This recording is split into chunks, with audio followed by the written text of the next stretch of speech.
జై భీమ్, జై భీమ్. సోదరులారా, డాక్టర్ బాబాసాహెబ్ అంబేద్కర్ పార్లమెంట్లో చారిత్రక ప్రసంగం పార్ట్ 2 ఈరోజు తెలుసుకుందాం. మనం పాటించాల్సిన రెండో అంశం జాన్ స్టూవర్ట్ మిల్ చేసిన హెచ్చరిక. ప్రజాస్వామ్యాన్ని పరిరక్షించుకోవాల్సిన వారు ఆయన చెప్పినట్లు తమ స్వాతంత్రాన్ని ఎటువంటి గొప్ప వ్యక్తి పాదాల వద్ద ఉంచకూడదు, అదేవిధంగా నమ్మకూడదు, అధికారం ఇవ్వకూడదు. అందువల్ల ఆ వ్యక్తి సంస్థలను, వ్యవస్థలను మార్చివేసే అవకాశం ఉంది. దేశానికి జీవితాంతం సేవ చేసిన గొప్ప వ్యక్తికి కృతజ్ఞతలు చెల్లించడంలో తప్పులేదు. కానీ కృతజ్ఞతాస్థుతికి కూడా ఒక స్థాయి వరకు మాత్రమే హద్దు ఉండాలి. ఐరిష్ దేశభక్తిపరుడు డేనియల్ ఓ కన్నెల్ చెప్పినట్టు, ఏ వ్యక్తి తన గౌరవాన్ని కోల్పోయి, ఏ స్త్రీ తన శీలాన్ని కోల్పోయి, ఏ దేశము తన స్వాతంత్రాన్ని కోల్పోయి కృతజ్ఞతలు చెల్లించకూడదు. ఈ హెచ్చరిక ఏ ఇతర దేశం కన్నా భారతదేశం వంటి దేశానికి ఎంతగానో అవసరం. ప్రపంచంలో ఏ దేశంలోనూ లేని విధంగా భారతదేశ రాజకీయాల్లో భక్తి, నాయకారాధన విపరీతంగా రాజ్యమేలుతున్నాయి. మతంలో భక్తి ఆత్మకు మోక్షం కలిగించవచ్చు, కానీ రాజకీయాల్లో భక్తి, నాయకారాధన దిగజారుడుతనానికి, నియంతృత్వానికి దారితీస్తుంది.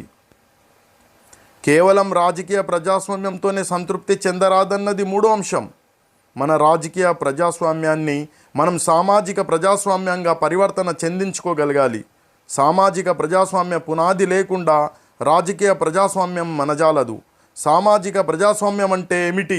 జీవితాదర్శాలుగా స్వేచ్ఛ, సమానత్వం, సౌభ్రాతృత్వాలను గుర్తించి జీవన విధానంగా మార్చుకునేదే సామాజిక ప్రజాస్వామ్యం.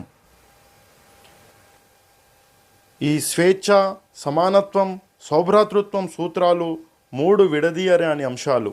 ఈ త్రిత్వ అంశాలు ఒకదానితో ఒకటి పెనవేసుకున్నవి.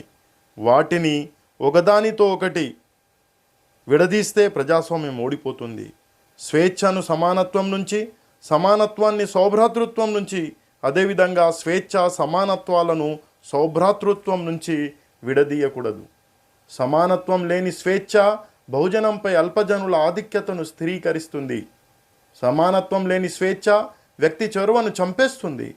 సౌభ్రాతృత్వం లేని స్వేచ్ఛ, సమానత్వాలు తమ సహజ గుణాలు కోల్పోతాయి.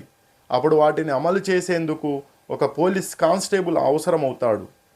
భారత సమాజంలో 2 అంశాలు పూర్తిగా లేవని మనం ముందుగా గుర్తించాలి. మొదటిది, మన సమాజంలో సమానత్వం లేదు. భారత సాంఘిక రంగంలో నిచ్చెన మెట్ల అసమానత వ్యవస్థ ఉంది.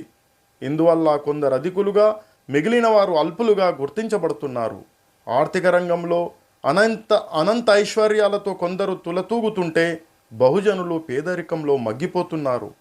1950 జనవరి 26 నుంచి మనం వైరుధ్యాల జీవితంలోకి అడుగుడుతున్నాం.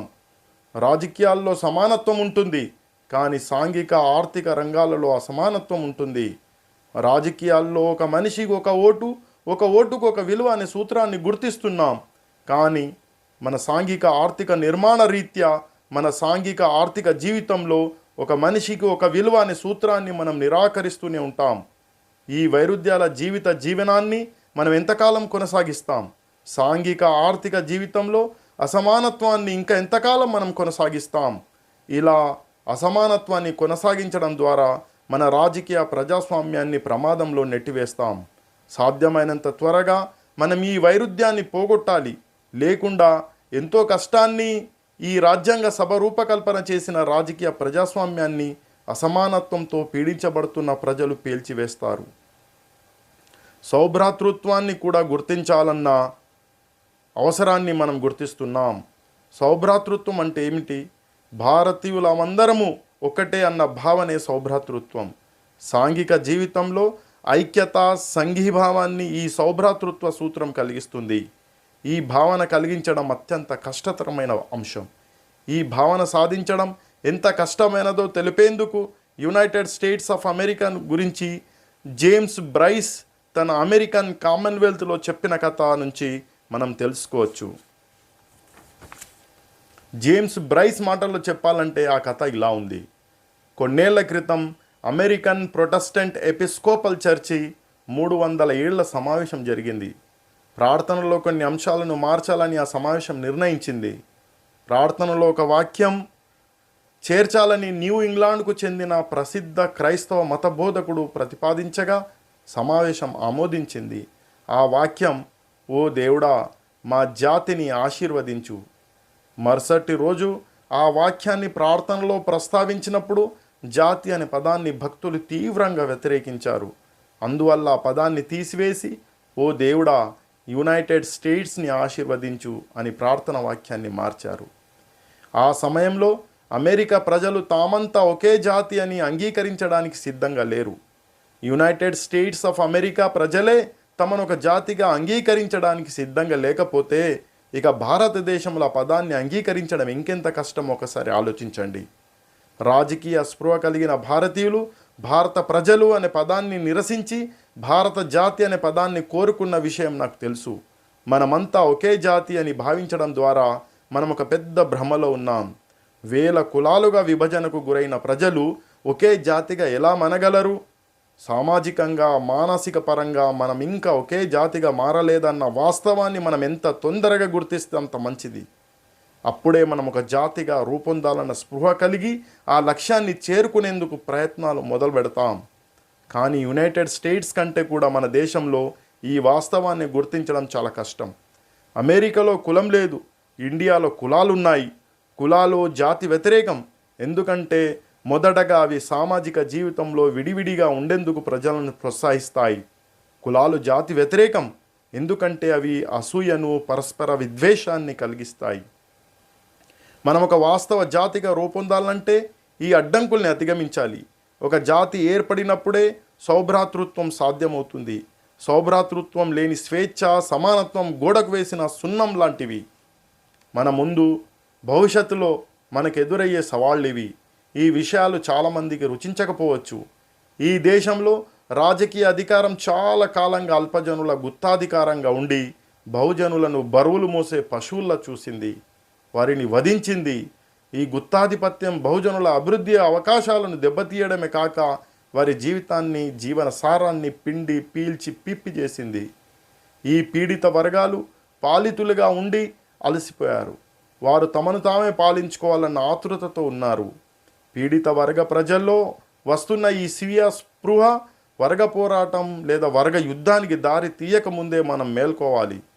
అటువంటి ఒక రోజు వచ్చిన నాడు మహాప్రళయం సంభవిస్తుంది. అబ్రహాం లింకన్ చెప్పినట్టు, చీలిపోయిన ఏ ఇల్లు మనజాలదు, ఎక్కువ కాలం నిలబడలేదు.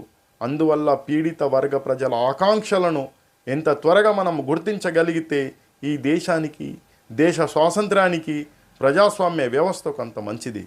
సమస్త జీవన రంగాల్లో సమానత్వం, సౌభ్రాతృత్వం సాధించినప్పుడే అది సాధ్యం. అందువల్లే నేను స్వేచ్ఛ, సమానత్వం, సౌభ్రాతృత్వం గురించి నొక్కి చెబుతున్నాను. స్వాతంత్రం సంతోషకరమే, కానీ ఈ స్వాతంత్రం మనపై అనేక బాధ్యతలు ఉంచింది. ఇక ఇప్పటి నుంచి జరిగే తప్పులకు మనం బ్రిటిష్ వారిని బాధ్యులు చేసి నిందించలేం. ఇప్పటి నుంచి జరిగే తప్పులకు మనమే బాధ్యులమవుతాం. తప్పు పరిస్థితులు ఏర్పడే పెద్ద ప్రమాదం పొంచి ఉంది. కాలం వేగంగా మారుతోంది. మన ప్రజలు వినూత్న భావజాలాలతో కదులుతున్నారు. ప్రజల చేత, ప్రభుత్వంతో ప్రజలు విసిగిపోయారు. ప్రజల కొరకు ప్రభుత్వం కావాలంటున్నారు. ప్రజల చేత, ప్రజల వలన ప్రభుత్వం అనే అంశాల గురించి వారికి అంత ఆసక్తి లేదు. లేకపోతే ప్రజలు ప్రజల చేత ప్రభుత్వం బదులు ప్రజల కొరకు ప్రభుత్వం కోరుకుంటారు. ప్రజల చేత, ప్రజల కొరకు, ప్రజల వలన ప్రభుత్వం అనే సూత్రాన్ని రాజ్యాంగంలో పాదుగొల్పిన మనం రాజ్యాంగాన్ని కాపాడాలంటే మన మార్గంలో ఎదురయ్యే దుష్ట శక్తుల్ని గుర్తించాలి.